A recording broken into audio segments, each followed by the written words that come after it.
Salam uşaqlar. Bugün mən sizə danışacağım ağciyərlərdə qazlar mübadiləsindən. Ağciyərlərdəki qazlar mübadiləsini mən elə kitabdakı dərsin üstündən sizə izah eləyəcəm. Bu bizim ürəklə, ağciyərlərlə bağlı bölməni işləyə bilməyimiz üçün sonuncu dərsdir. Diqqətlə bu dərsi də dinləyirsiniz. Növbəti dərsimizə qədər, yəni həftənin 2-ci gününə qədər bu dərsi də izləmiş olursunuz və bütün keçdiklərimizə bir nəzər yetirin. Yəni mən sizə onlayn formada hansı mövzuların video izahını atmışamsa, onlarla bağlı sizə tapşırmışam, qeydlər aparın. O qeydlərə bir də baxırsınız. Yaxşı olar ki, o video dərsləri bir də izləyəsiniz ki, biz rahat şəkildə testlərimizi işləyə bilək. Deməli, bu bölmə ilə bağlı sonuncu mövzumuz ağciyərlərdə qazlar mübadiləsi necə baş verir? Burada söhbət insanın ağciyərlərindən gedir. Bilirik ki, ağciyərlər tənəffüs sistemi orqanlarına aiddir. İndi tənəffüs sistemi orqanlarını sizə deyəcəm, ardıcıllıqla yazacaqsınız. Əvvəlcə bir dərsin adının mahiyyətinə baxaq. Ağciyərlərdə, yəni döş qəfəsimizdə yerləşən, döş boşluğunda yerləşən ağciyərlərimizdə qazların mübadiləsi necə baş verir? Qazlar deyəndə burada iki qazdan söhbət gedir. Oksigen və karbon qazının mübadiləsi necə baş verir? Yəni mübadilə etmək, dəyişdirmək deməkdir nə isə. Yəni oksigen qazı hara keçəcək, karbon qazı hara keçəcək. Bu iki qaz yer dəyişmə eləyir və bu hadisə ağciyərlərdə baş verir. İlk öncə gəlin canlıların bir neçə xüsusiyyətini sadalayaq və sizin kitabınızda qeyd edilib ki, canlıların 7 dənə xüsusiyyətini sadalayın. Burada elə xüsusiyyətlərdən söhbət gedir ki, bu xüsusiyyətlər yalnız canlının bədənində olsun. Yəni cansız təbiətdə rast gəlinə bilən xüsusiyyətlər olmasın. İndi səsimi saxlayın və siz də tapın ki, canlıların neçə dənə xüsusiyyəti var. Sonra dinləyin ki, sizin dediklərinizlə mənim dediklərim üst-üstə düşürmü? Uşaqlar, təbiətdəki bütün canlılar tənəffüs edir. Yəni, nəfəs alıb, nəfəs verir. Yəni, təbiətdə olan canlılar, bitkilər, bakteriyalar, göbələklər və heyvanlar kimi aləmlərə bölünür. Bu 4 aləmin 4-ündə də bütün canlılar tənəffüs edir. Bütün canlılar qidalanır. Bütün canlılar qıcığa cavab verir. Bütün canlılar böyüyür. Bütün canlılar inkişaf edir. Bütün canlıların bədəni hüceyrədən və ya hüceyrələrdən qurulur. Bütün canlılar mühitə uyğunlaşma edir. Bütün canlılarda ifrazat prosesləri baş verir. Yəni, zərərli məhsulların bədəndən atılması prosesi baş verir. Mən sizə bir 8 dənə xüsusiyyət saydım və diqqətli dinlədinizsə, gördünüz ki, 8 dənə xüsusiyyətin içində tənəffüs etməyi də qeyd elədim. Deməli, bütün canlılar tənəffüs edir. İstər bakteriya, istər göbələk, istər heyvan, istər də ki, bitki. Hər canlı tənəffüs edir və insan da bir canlıdır. İnsan da aiddir heyvanlar aləminə. Deməli, insan da tənəffüs edir. Deməli, biz xatırladıq ki, canlıların hansı xüsusiyyətləri var. İndi burada fəaliyyət verilib. Əlbəttə ki, bunu praktik olaraq icra eləməyəcəyik. Yəni, biz bunu düşünərək izah eləyəcəyik. Amma istəsəniz evdə bunu eləyə bilərsiniz. Biz 3 hala baxacağıq və 3 halda nəbz vurğularının sayı, yəni bir də tənəffüs tezliyinin necə dəyişdiyindən danışacağıq. Nəbz üçün nə yazıb? Bir dəqiqədə ürək vurğularının sayı. Mən sizə nəbzi artıq izah eləmişəm və bilirik ki, nəbz insanın ürək döyüntüləri deməkdir əslində. Bizim ürəyimiz nə qədər döyünürsə, əslində nəbzimiz də o qədər döyünür. Tənəffüs tezliyi nə deməkdir? Bir dəqiqədə nə qədər tənəffüs hərəkəti etmişik? Yəni, nə qədər nəfəs alıb və nəfəs vermişik? Biz tənəffüs hərəkəti nəfəs almaq və nəfəs verməyə bir yerdə deyirik. Yəni, həm nəfəs almaq, həm də ki, nəfəs vermək aktlarına, ikisinə bir yerdə biz tənəffüs hərəkəti deyirik. Və birinci halımız nədir? Sakit oturmuşuq. Baxın, indi siz dərsi dinləyirsiniz, sakitcə oturmuşsunuz, sizə rahat bir yerdə dərsi dinləyirsiniz. Bu zaman sizdə nəbz vurğularının sayı normada olur. Bir dəqiqədə saysanız, barmaqlarınızı qoysanız nəbzinizə və yaxud da ürəyinizin üstünə qoysanız, bu zaman siz əslində ürək vurğularınızı bir dəqiqədə saysanız 70 dəfə, ola bilər 65 dəfə, ola bilər 75 dəfə bir dəqiqədə ürək döyünəcək. Və bir dəqiqədə nəfəs alıb və nəfəs verməyə hərəkətləri bir yerdə 16 dənə olur. Yəni, bir dəqiqədə baş verən tənəffüs hərəkətlərinin sayı 16 olur. Amma düşünün ki, siz idmana başlayırsınız, artıq sakitləyərsiniz, başlayırsınız qaçmağa, futbol oynamağa, voleybol oynamağa və idmandan dərhal sonra, yəni idmanı dayandıran kimi nəbz vurğularınızı ölçürsünüz. Bu əlbəttə ki, çox olacaq. əlbəttə ki, siz idmandan dərhal sonra hələ də tez-tez nəfəs alıb vermiş olacaqsınız. Deməli, insanın fiziki aktivliyi güclənəndə, insan qorxanda və yaxud da ki, insan nəyəsə çox sevinəndə onun nəbz vurğularının sayı da artır, tənəffüs hərəkətlərinin sayı da artır. Gəldik, idman elədiniz, amma idmanı bitirdiniz 5-10 dəqiqədən sonra. Yəni, biraz istirahət edib nəbz vurğularınızı ölçürsünüz. Bu zaman o artıq əvvəlki sakitlik halındakı vəziyyətə qayıdacaq. Yəni, həm nəbz, həm də ki, tənəffüs hərəkətlərinin sayı. Buradan o nəticəyə gəlirik ki, biz insan fiziki hərəkət edəndə, insan fiziki hərəkət etməsi nə deməkdir? Qaçanda, insan hansısa bir idmanla məşğul olanda, voleybol oynayanda, basketbol oynayanda, futbol oynayanda, gizlən qaç oynayanda, qaç tutdu oynayanda, bu zaman insanın nəbz vurğularının sayı da artır, tənəffüs hərəkətlərinin sayı da artır. Amma siz idmanı elədiniz, futbolu oynadınız, sakitləşdiniz, 5-10 dəqiqə gözlədiniz. Bu isə o deməkdir ki, hər şey əvvəlki vəziyyətinə qayıdacaq. Bəs deyir, niyə idman hərəkətlərinin sayının artırması, nəbz və tənəffüsün tezliyi də buna uyğun dəyişir? Nəyə görə biz idman eləyəndə nəbzimiz artır, tənəffüs tezliyimiz artır? Baxın, birinci tənəffüsə aydınlıq gətirək. Ümumiyyətlə, insanın daha çox enerji sərf etməsi üçün ona daha çox oksigen lazımdır. Biz daha çox oksigeni götürürüksə, deməli ona uyğun da daha çox karbon qazı xaric etməliyik. Deməli, mən əgər qaçıramsa, deməli mənim hüceyrələrimin daha çox enerjiyə ehtiyacı var. Hüceyrələrimin o enerjini yarada bilməsi üçün də mənim bədənimə daha çox oksigen girməlidir. Və daha çox oksigen girirsə, daha çox da karbon qazı atılmalıdır. İndi düşünün, onsuz bilirik ki, ağciyərlərdən oksigen qazı qana keçir. Deməli, qan oksigeni ağciyərlərdən götürdü. Yəni, mən tez-tez nəfəs aldım, qanım o oksigeni tez-tez götürdü ağciyərlərdən. Və bu qan da axı sürətli hərəkət eləməlidir ki, daha tez mənim hüceyrəmə oksigeni çatdırsın ki, mənim hüceyrəm enerji yarada bilsin. Deməli, onda qanımın da çox sürətli dövr eləyə bilməsi üçün ürəyim də çox sürətli döyünməlidir.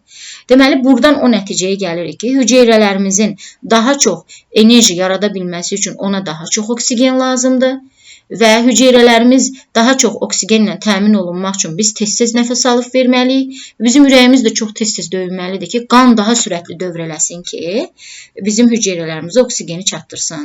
Hüceyrələrimizdən vaxtında karbon qazını götürüb, vaxtında ağciyərlərimizə versin.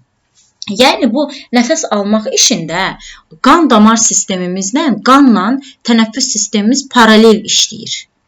Yəni, qan gəlib ağciyərlərin yanından keçəndə, ağciyərlərdən oksigeni götürür və qanım ağciyərlərə karbon qazını verir. Görürsünüz, 2 dənə qaz burada neynədir? Mübadilə elədi.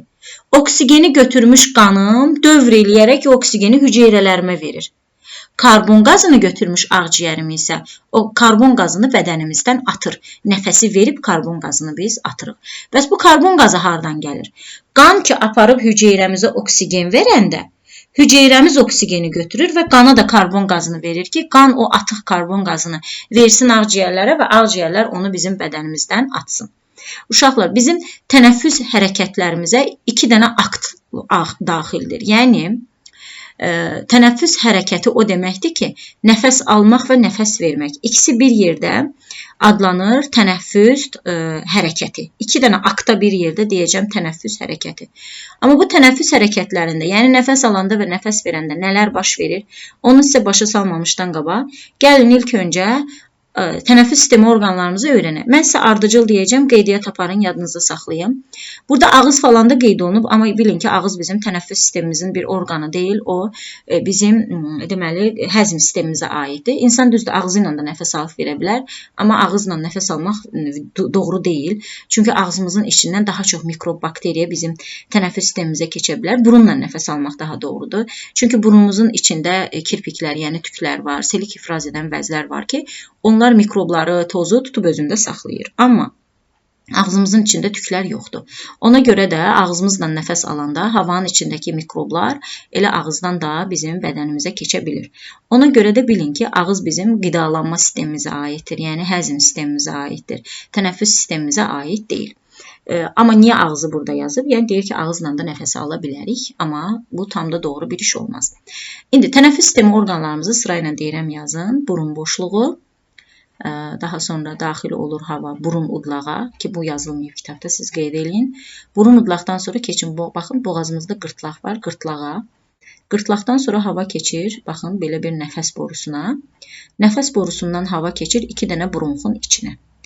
2 dənə bronx da havanı salır ağciyərlərin içinə. O 2 dənə bronx ağciyərlərin içində baxın belə ağacın kökü kimi bronxiyollara şaxələnir. Hər bronxiyolun da ucunda belə bir qovuqcuq var, yəni alveol var. Alveol, çox nazik divarı var bu alveolların. Baxın, alveolun da böyüdülmüş halını burada verib. Görürsünüz, bu alveoldur. Baxın, alveol. Amma bu nədir? Alveolun yanında damardır. Yəni, qan gəlir, keçir alveolun yanından.